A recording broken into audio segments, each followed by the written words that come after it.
recently getting my hands on a small box of tapes for the ZX Spectrum. I thought I'd do a little feature on some of the games I haven't played before, but choosing the games to cover was far too much work, and the idea for Random Gamer was born. Each Random Gamer episode will feature a different method for picking the games, but this time I've used the good old-fashioned close your eyes and dig your hand in approach.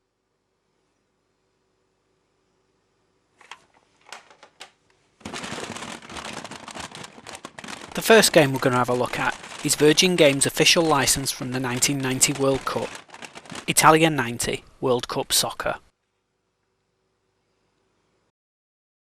The magazines of the day were split in their appraisals of the game, with Crash giving it a respectable 71%, Sinclair User were a little more harsh giving it 60%, but CMVG were more glowing when they said, if arcade football is your thing, make sure you get your pinkies on this. Well, some of the crowd are on the pitch. Well, some of the crowd are on the pitch.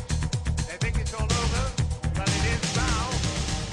By 1990, the ZX Spectrum had pretty much reached the end of its run, as the 16-bit revolution strangled the last bit of life from the tape-based machines. Old-style 8-bit games were never going to cut it, so Virgin Games decided to try and reproduce fully digitised graphics in their officially licensed World Cup offering. The results are a hit and miss affair. With a slight squint you can see the smooth running animation, and sliding tackles are quite effective. But unfortunately the colour clash when two opposing players go for a 50-50 ball is pretty bad, meaning you have no idea who's who.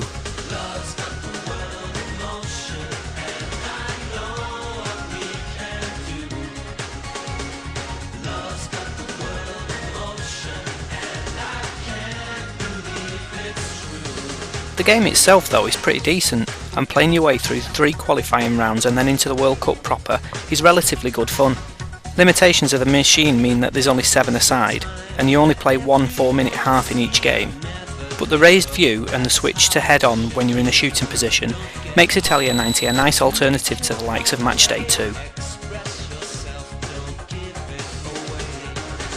The biggest problem though is that there's pretty much no benefit in passing, as the ball rarely makes it to a teammate, so the game's all about solo runs.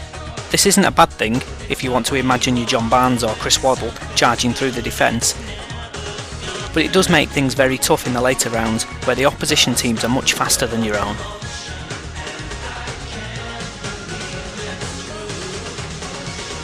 So Virgin Games can take a lot of credit for giving us something a little different and for continuing to support the 8-bits into their twilight. But when compared to the games just around the corner on other machines, such as Sensible Soccer or FIFA International Soccer, it was clear that the Spectrum couldn't keep up. And I wouldn't recommend people go back to Italia 90 for anything other than a quick blast of nostalgia.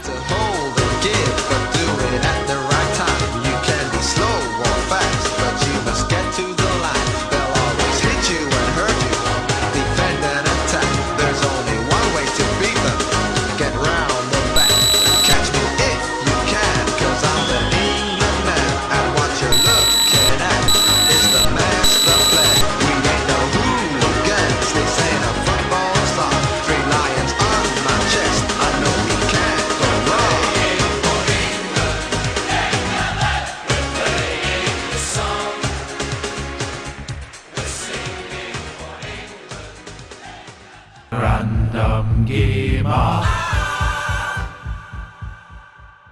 Camelot Warriors from Ariolasoft was written by Victor Ruiz in 1986, and by all accounts it was a big hit in his native Spain.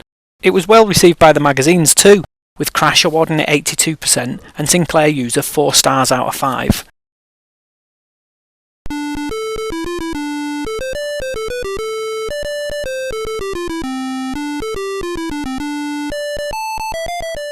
With a really poor backstory on the cassette inlay, all full of cliched medieval street talk, it tells the tale of Jimmy, who falleth asleep in the 20th century, only to awaketh in the time of King Arthur and Camelot.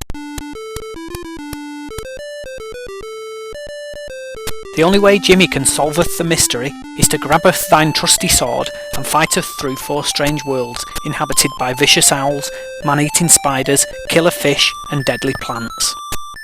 The plan is to retrieve 4 items that have been somehow transported back in time and spread around Avalon.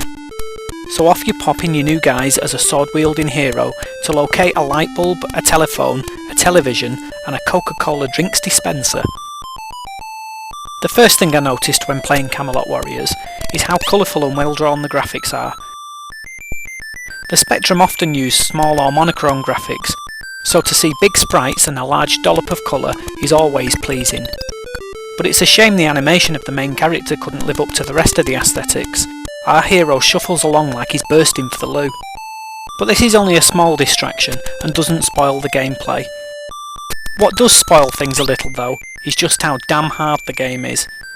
Jumps need to be expertly timed to stop you leaping into a bat or some strange razor-toothed critter, and if you don't have a map, then it'll be extremely frustrating to continually die and not even be going in the right direction.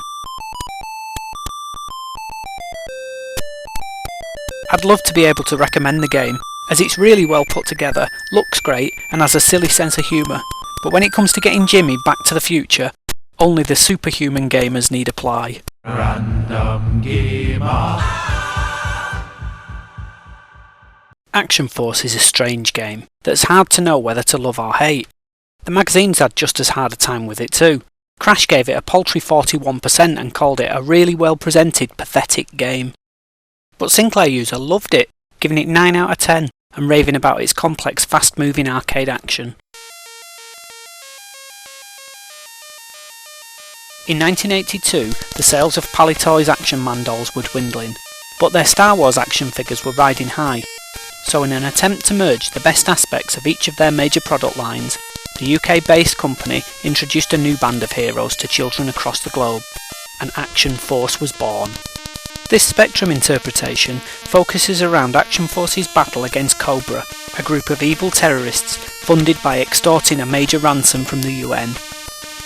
Cobra have launched a surprise attack on the island of Botsnada, and in the panic to evacuate, vital documents have been left behind by the fleeing government.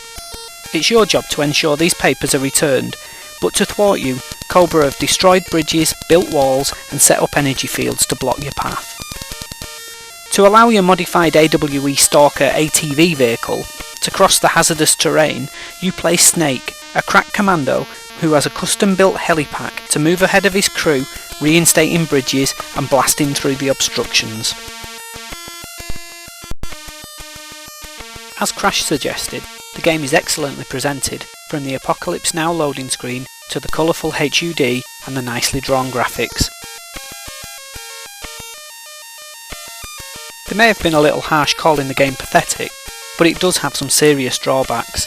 Firstly, the helipack you're flying is extremely hard to control. Getting it to hover in one spot is very difficult, and there's a lag when you set off that can scupper your otherwise perfect timing. But the idea is a good one, and with perseverance you can get some enjoyment, particularly once you've gotten past the horribly difficult first level. In fact, level 1 is so tough that I almost think that they got the levels the wrong way round, and that this was supposed to be the final challenge. Virgin's programming team, the Band of 5, have put a lot into Action Force, and it's easy to see why Sinclair user liked the game so much.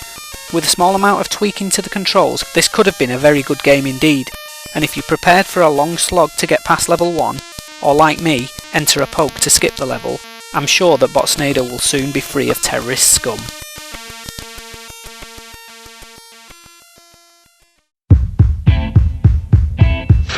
This tape will self-destruct in 5 seconds. 4, 5 seconds.